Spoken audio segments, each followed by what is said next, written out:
right. As every student in USSR, I went through very extensive physical and military training and civil defense training too. Unlike in United States, where civil defense is virtually non-existent, zero. In USSR, every student, whatever his major subject, has to go through very extensive 4-year military and civil defense training. You can see me here with a group of students during one of the war games near Moscow. The main idea, of course, is to prepare a huge reserve army of the USSR. Each student has to graduate as a junior lieutenant. In my case, it was administrative and military intelligence service. My first assignment was to India as a translator with the Soviet Economical Aid Group building refinery complexes in Bihar state and Gujarat state. At that time, I was still naively, idealistically believing that what I was doing contributes to the understanding and cooperation between the nations.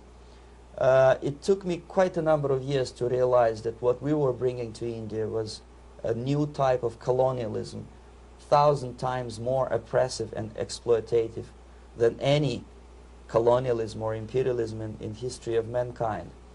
But at that time I was still hoping that, well, maybe it's not that bad, could be worse, and things may go for better.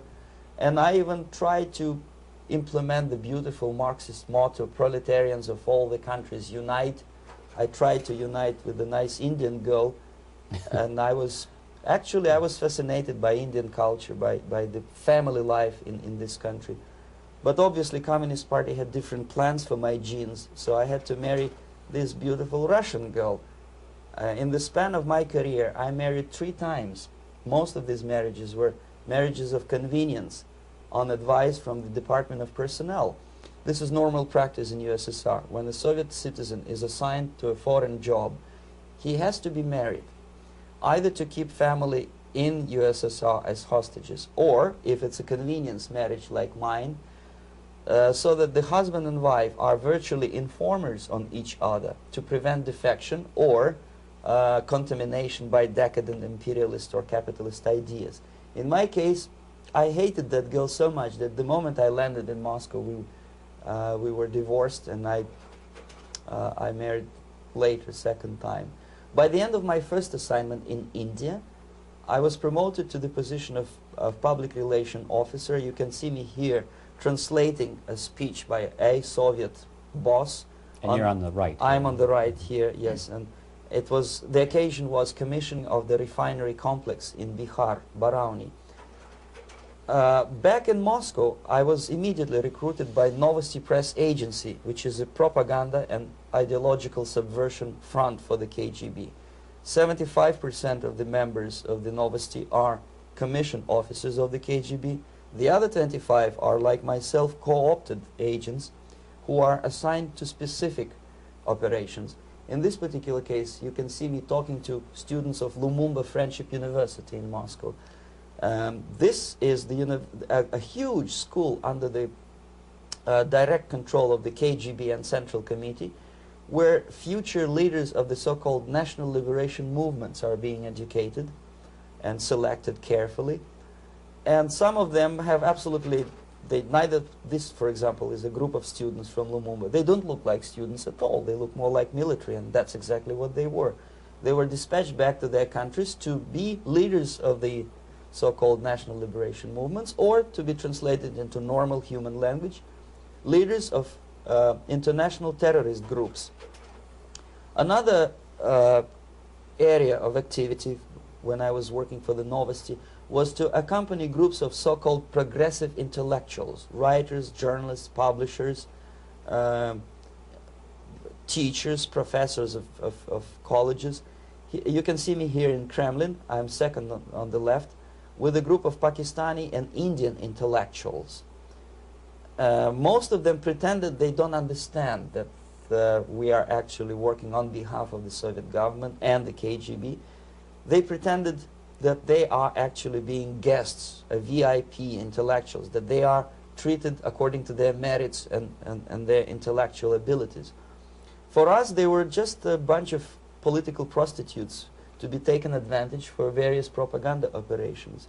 Therefore, you can see perfectly well the senior colleague of mine on the left doesn't really have that much respect on his face, and myself with a very skeptical smile, typical KGB sarcastic smile, anticipating another victim of ideological brainwashing. This is how a typical conference in Novosti headquarters in Moscow looked like. Sitting in the middle is Boris Burkov, the then director of Novosti press agency, high-ranking party bureaucrat in the Department of Propaganda. I am standing next to a famous Indian poet, Sumitranandan Pant.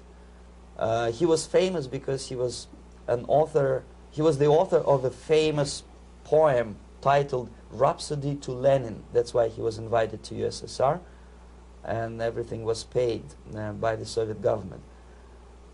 Pay special attention to number of bottles on the table. This is one of the ways to kill the awareness or curiosity of foreign journalists.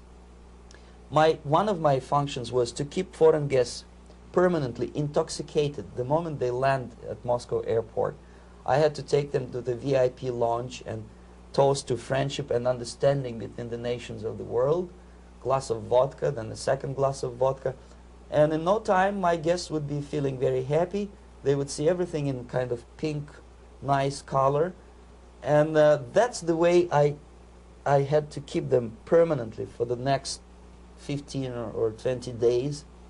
At certain point in time, I had to withdraw alcohol from them so that some of them, who are the most recruitable, would feel a little bit shaky, guilty, trying to remember what they were talking last night. That's the time to approach them with all kind of nonsense, such as joint communique or statement for Soviet propaganda. That's the time they are the most flexible. And of course, what they didn't understand, they didn't realize or pretended not to realize, that myself, who was drinking together with them, was not drinking at all. I had ways to get rid of alcohol through various techniques, including special pills which were given to me by my colleagues. But they were taking it seriously. In other words, they would consume quite large volumes of alcohol and feel quite uneasy next morning. In 1967, the KGB attached me to this magazine, Look magazine. A group of 12 people arrived to USSR from United States to cover the 50th anniversary of October Socialist Revolution in my country. From the first page to the last page, it was a package of lies, propaganda cliché, which were presented to American readers as opinions and deductions of American journalists. Nothing could be far from truth. These were not opinions. They were not opinions at all. They were the clichés which the Soviet propaganda wants American public to think that they think. If it does make any sense at all. It sure does, because from the viewpoint of the Soviet propaganda, although there are some subtle criticisms of the Soviet system, the basic message is that Russia today is a nice, functioning, efficient system supported by majority of population. That's the biggest lie. And of course, American intellectuals and journalists from Look magazine elaborated on that untruth in various different ways. They intellectualized that lie. They found all kinds of justifications for telling lies to American public. Excuse me, it was partly your job to make sure that they got these ideas, yes, and accepted them as their own ideas. Right.